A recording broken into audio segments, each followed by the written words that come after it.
Welcome to another episode of Breaking Balls. Today is all about the Knicks, so let's get into the news and the jokes. The Knicks entered the 2020 NBA draft and got the man they wanted quicker than a white girl at an NBA draft party. Obi Toppin was the 8th pick and fans went on Twitter to lose their mind. Here's my question. Why are you mad at the Knicks selecting the College Player of the Year?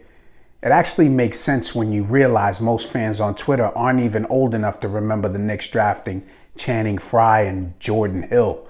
Some fans wanted the Knicks to select stretched out Jonas brother Denny Advia. Personally, I think Obi was the better pick. Not only does his name sound like a new strand of weed, but he cried on draft night. I love this. Look at those sensitive ass light skin tears. I like my draft picks humble.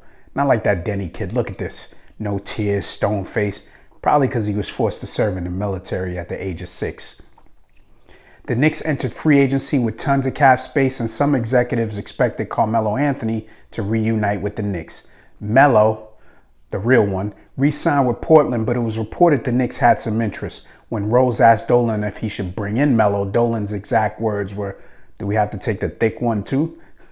LiAngelo is the plus-size ball. He's the Khloe Kardashian of the Ball brothers. The Knicks are officially out on Russell Westbrook, who was traded to the Washington basketball team.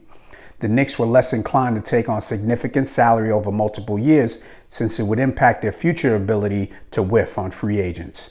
With cap room, it appears the Knicks still could be in the market for talent. They'll just be shopping at Aldi's, for all those white box bargains like light-skinned KD, Slim Zach Randolph, and Alfred the glove don't fit Payton. In trade talks with OKC for Chris Paul, the Knicks decided the price was too damn high. It was reported the Knicks weren't willing to part with draft rights to a current first grader. Matt Barnes of Light Skin Thug Hall of Fame said Chris Paul didn't want to be traded to the Knicks with fans not at the Garden, so Paul took his talents to Phoenix to play for the ghost of John McCain. Upon hearing the news, James Dolan is given a 4-year deal to Alfonso Ribeiro. A fan-sided article reported the Knicks should call Clippers about Lou Williams. It's actually not a bad idea because in order for Lou Will to be effective, he needs good wings.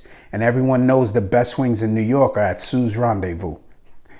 The Knicks had a media day and we got a chance to hear from some of the new players. Here's Nerlens Noel looking like a 90s backpack rapper.